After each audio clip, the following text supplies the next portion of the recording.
Welcome to Energize and Revitalize with Dr. Amy. I'm Dr. Amy Cooper-Smith, a doctorate-prepared nurse practitioner, and this show is about empowering you to live a radiant, healthy, and balanced life. I'm very excited to introduce today's guest, Dr. Trish Giacconi. Welcome. Hello. Hello. Trish has a bachelor's degree in supervision and management from Daytona State College, a master's degree in clinical mental health from Stetson University, and a PhD in psychology with a concentration in industrial organization from Liberty University. Trish is a licensed mental health counselor who also provides psychotherapy services in a private practice. She is the CEO of the Family Life Center as well. She's very busy. Yes. Well, I want to thank you for taking time to be here on our show today. Well, thank you for inviting me. I'm looking forward to it. Yes. So with industrial organization, what inspired you to pursue that line of work? Interestingly enough, my work at the Family Life Center, I often tell people the workplace takes up such a significant amount of our time, yes. And we come to work with our whole self. And so that old adage about check yourself at the door, leave home, that's not relevant anymore. Right. Is that even possible? It's not. It's really not possible. And so I was really interested in how workplace behaviors were manifested. What part of that was, the workplace stress, right? Yes. What part of that is actually workplace? What part of that is home life? And then how can we work towards a healthy balance? Balance is so important with all aspects of health. But I feel like we haven't done a lot on emotional wellness yet on this show. So I'm so happy you're here so we can really talk about stress. Yes. I deal with a lot of working women and men. And when I say, how are you? And it's always, work, stress, always. No one ever comes in and says, everything's great. Life is chill. Yeah, work's great. And we often respond with it. And it has become such a normal quote unquote normal comment, right? Oh, I'm stressed. And people go, oh, okay. And they gloss right over it. And we don't really dig in to say, it's what is going on, right? What's happening in your world so that we can, as colleagues, as friends, as family members, help to support someone in that moment. Yeah. What do you think is causing all this stress? Oh, gosh. I have to tell you, I think the biggest thing I see is unhealthy, unbalanced boundaries. Oh. I think that's the biggest. Yes. Now, that's a very broad stroke. But when when I talk about balance, we're not talking 50-50. And I think people think that. They go, 50% of my time here and 50%. But again, that's not true. As a parent, we're a parent 100% of the time, whether we're at home, whether we're at the gym or at work. Which means when we are at work, we are considering our children in the school place, right? And with everything going on with schools, it adds to that level of stress and frustration and aggravation. So how focused are we at the work that we're doing? So, yeah. Yeah, in our clinic, several of my employees and I had children at the same school around the same age, and we would hear the alerts come in, or one child would text, "Hey, there's a bomb threat," and so we'd all be, right. It immediately increases our level of anxiety, and concern for the safety and well-being of our children. So when that happens, again, how focused are we on the work at hand? Even though the work at hand is important, right? But in that moment, our focus is distracted, and it's not, the interesting thing is because we're in such a time of immediacy, it's like, the threat is gone. And so then, everybody back to work. And the reality is it takes us a while to get reacclimated, and for some of us, it takes a little longer. The thought of the what ifs can sometimes creep in and really impact our day. And so it's important for us to know ourselves, to check in with ourselves, to really honor what we're feeling, even in the workplace. And I think that when we do that more, we're less likely to have errors in the workplace. We're less likely to have people leaving. We're less likely to experience burnout. But it starts with knowing thyself, right? Yeah. And that's hard to do. It is. It can be. It can be. Are there certain professions or work environments that are more likely to have work-related stress? I believe so. So I've worked with a lot of first responders, teachers, obviously with the recent climate. But interestingly enough, those in retail, fast food, those customer service jobs, they tend to have a lot of stress because there's a lot of stimulus coming at them at one time. Right. Construction workers are another one. My husband is in the construction field, and, just really keeping up with the demand, the coworkers, and again, the environment. So I think there's so many professions that experience, workplace stress at a heightened level that we don't think of. Mm-hmm. So again, first responders, of course, with what they see and what they do, but there's so many other sectors that really experience it in a similar way.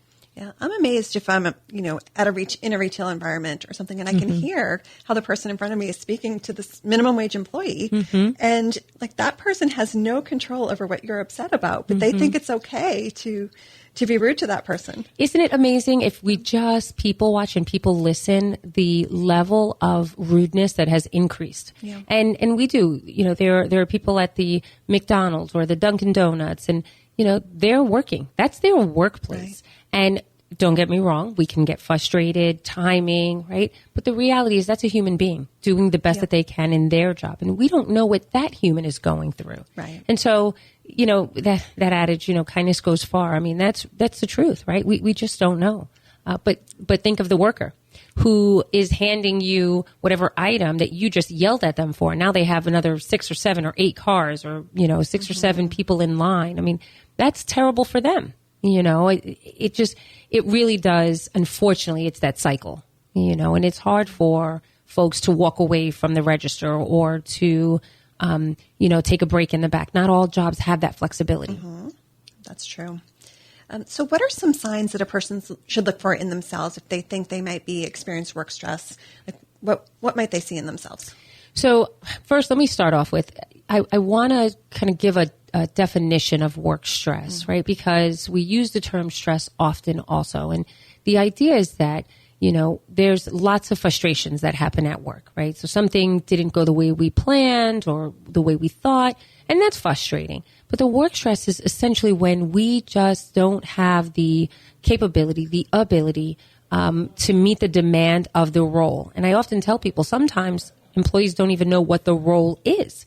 Right? They're not clear on that. And so if we as an individual are not meeting that standard, and again, we may not know it, and we just feel like we don't have the resources, and it begins to encourage sometimes an increased heart rate, sometimes, sweating, right? So some people, I know somebody who, when they get very anxious, they'll sweat extra sweat under their armpits. There are people who their hands sweat. So things like that. There may be some physical signs that you might notice about yourself. Other people, it may be some emotional signs, right? Where they seem really tired. So you're fatigued. You wake up in the morning and you think to yourself, oh God, I got to go to that place to work. Or your stomach starts hurting. You get to work, you're there an hour, you start cramping in your stomach and you think, God, I didn't eat anything. Or maybe I did and I'm still cramping. So there are, a variety of things to pay attention to. What I would say is it starts with asking yourself about yourself. And I don't think we do that often. Think about how when you're preparing yourself for your workday, we brush our teeth, we brush our hair. What are you thinking about? Right. And often we're thinking about other things, what the kids need, what I have planned for the day, what tasks am I responsible for? Well, those are all good things. Let's start with you first, right? What do I need today? What am I feeling today? Am I tired? Did I have a good night's rest? Did I, drink enough water? Am I hydrated? Did I do my exercises this morning? Or if I did I go too hard? What am I feeling? And if we start with where am I and what am I feeling, then we can proceed throughout the day and kind of checking in with ourselves, right? And I think once we do that, we become better acquainted with the way that our body works, the way that our mind is operating, and then we present ourselves with more intentionality, with a lot more desire and understanding of what am I feeling. We don't always show up to work 100%, let's be honest. But yet we want to present like we do, like everything is okay and everything is fine. And that's not accurate all of the time. So if you're feeling a little under the weather, that's okay. You can say that to yourself. Hey, you know what? I'm not 100% today.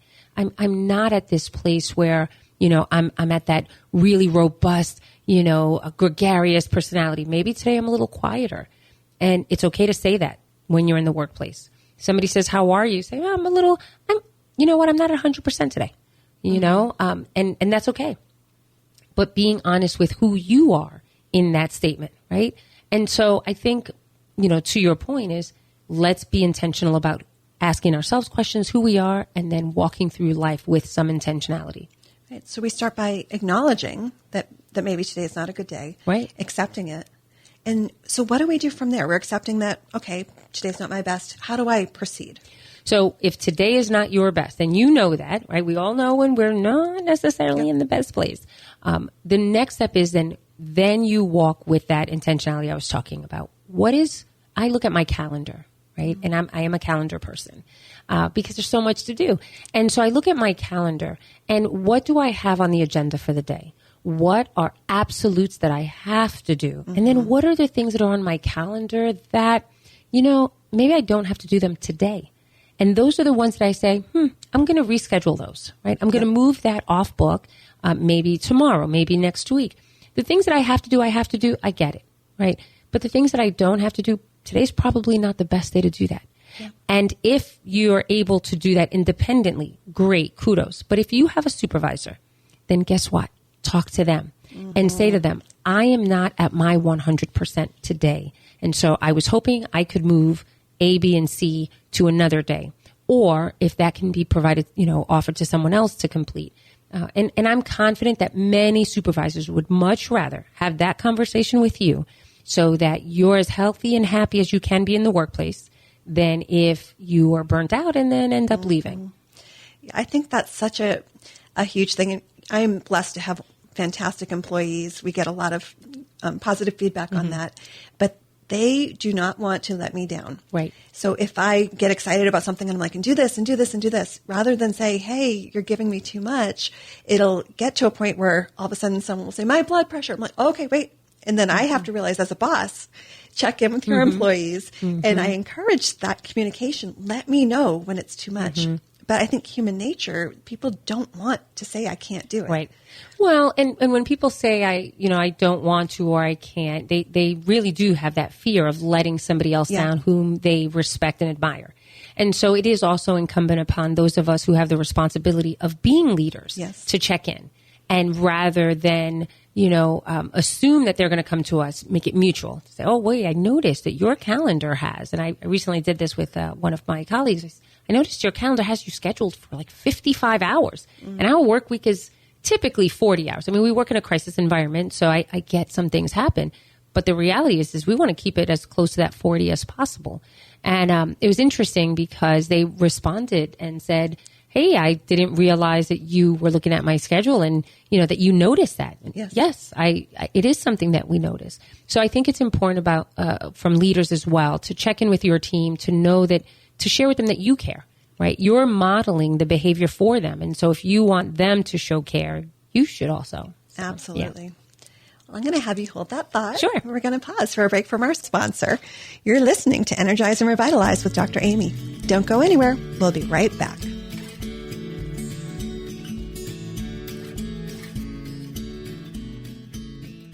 Looking for expert care that helps you feel your best? Meet Shauna, lead practitioner at Amethyst Wellness. With a personalized approach to bioidentical hormones, weight loss, and aesthetic services, Shauna and the rest of the Amethyst Wellness team help you restore balance, boost energy, and feel confident inside and out. At Amethyst Wellness, we take time to understand your goals. It's not one size fits all. It's a plan designed just for you. Schedule your consultation today at Amethyst Wellness in Palm Coast. Your journey to total wellness starts here.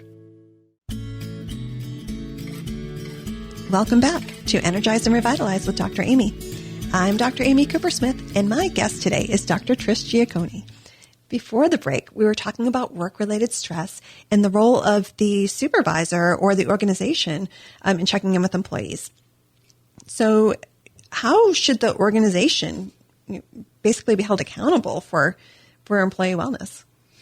So I think that one of the things that has to come into play is it is all of our responsibility as a team to really hold each other accountable.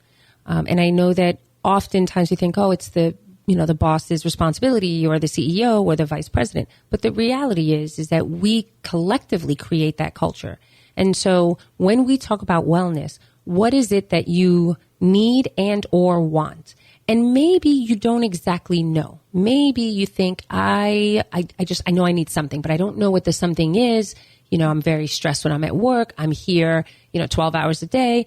Okay, then sit down and have a brainstorming session with, those in your organization to say, what does it look like? Because, equitability doesn't mean everybody gets everything the same. Right. And I think people struggle with that. But the truth is that we have to have the conversation of what is in the best interest for those that we are working with. And so accountability is really a requirement for all of us to get involved with, right? And so if you as an employee go to your supervisor and you sit down and say, these are the things I need, then the expectation is that there's going to be some movement.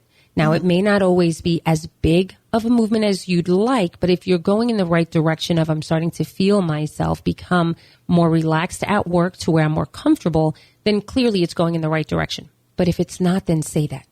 Because what happens is there's assumptions and lack of communication, and then it becomes troublesome. And we don't want that, right? You don't want that in the workplace. So the reality is having that dialogue and saying, okay, this is what my expectations are, and or this is what I'm thinking. How can we work towards a better schedule or additional benefits or, flexibility, whatever the ick may be, right? How do we get to that? But we have to talk about it. I feel like I say that a lot.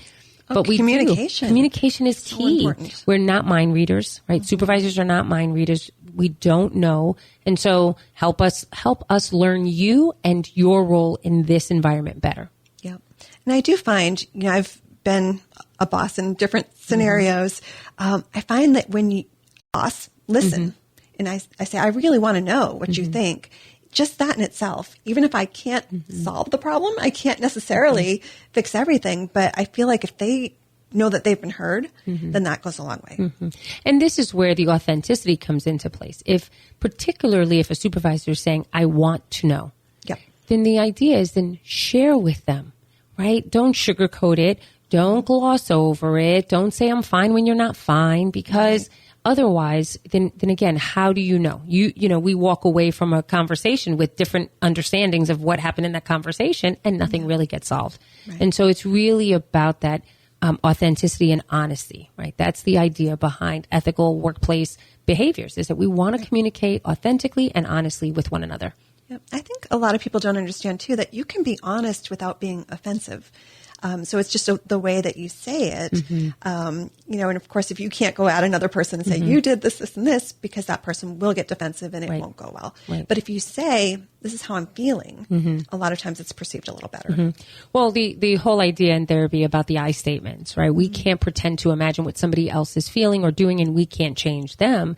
The idea is we can identify what we are experiencing because we know ourselves, right? So I am feeling this way when, and I often tell people, have a scenario that happened to you so that you can describe it to that person. Because if someone says, I'm angry about, what happened yesterday. Okay, well, what happened yesterday, right? So it's really, or I'm offended by what you said. What did I say? That I'm wearing a yellow dress. Well, I don't see how that's offensive, right? But maybe it is for them. And say, well, this is why, or this is what I'm experiencing. So the idea is, making sure that we are communicating what it is I'm feeling, why I'm feeling that way.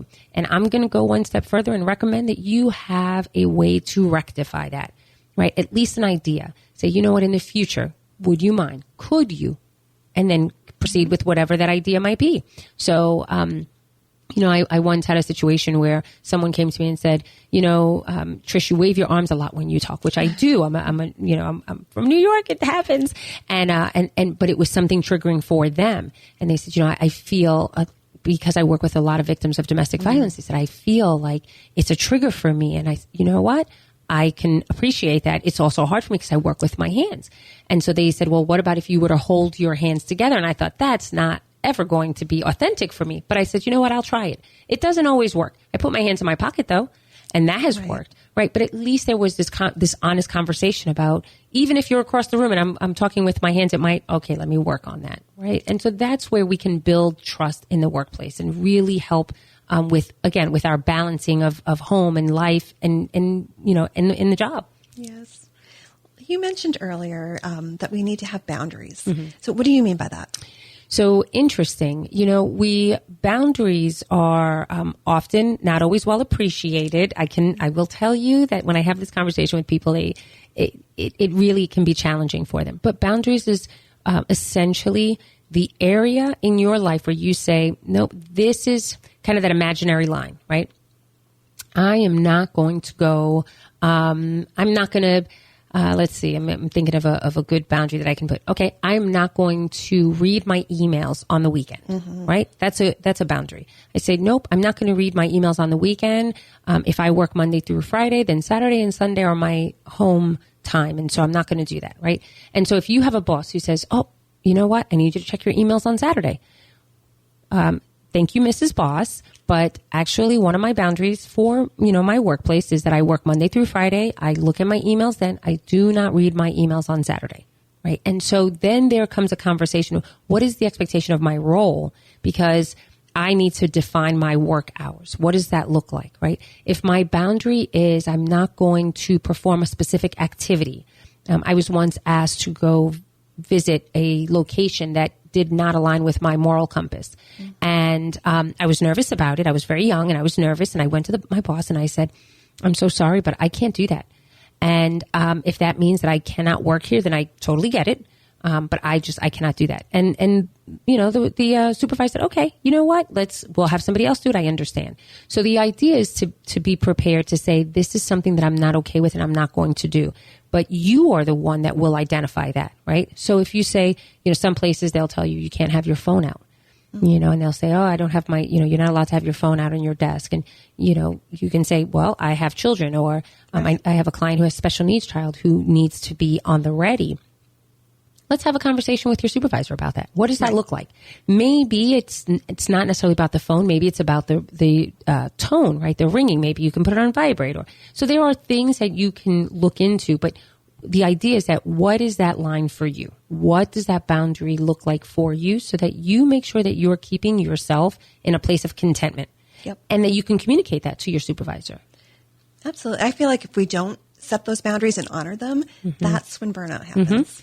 So, I many moons ago, I used to be a smoker, and I noticed that, at the workplace, the smokers go out, right? And they would smoke all the time, and the non-smokers are sitting at the desk. So when I quit smoking in the workplace, I started to get frustrated. Why? Why do they get to go out and have, 4 and 5 cigarettes a day, and I'm stuck here by the desk? And I penned the term a non-smoke smoke break, and I would tell my team, you know what? I'm going to go have a non-smoke smoke break. And I would go outside and I'd walk around the building, or I'd walk down the road. And, here we are 15 years later. And I still say, I'm going to go have a non-smoke smoke break. And it's my way of saying, nope, this is important to me to give myself some, genuine vitamin D and walk out the building versus sit here and become disgruntled because other people are taking a break outside of the building. Yep. I think that's a really common conflict in the workplace. I've heard that before. Go for a non-smoke smoke break. It works. There it's you great. go. Everyone gets a break. Well, good. Well, let's talk a little about the Family Life Center. Sure. So the Family Life Center is the only certified domestic violence center and certified rape crisis program here in Flagler County. We are also the certified rape crisis center in Volusia County, and we operate a 24-hour emergency shelter as well as a 24-hour crisis line for both divisions of our organization, which means that we will respond to any sexual assaults in the Volusia Flagler area for a sane accompaniment, which is the forensic exam.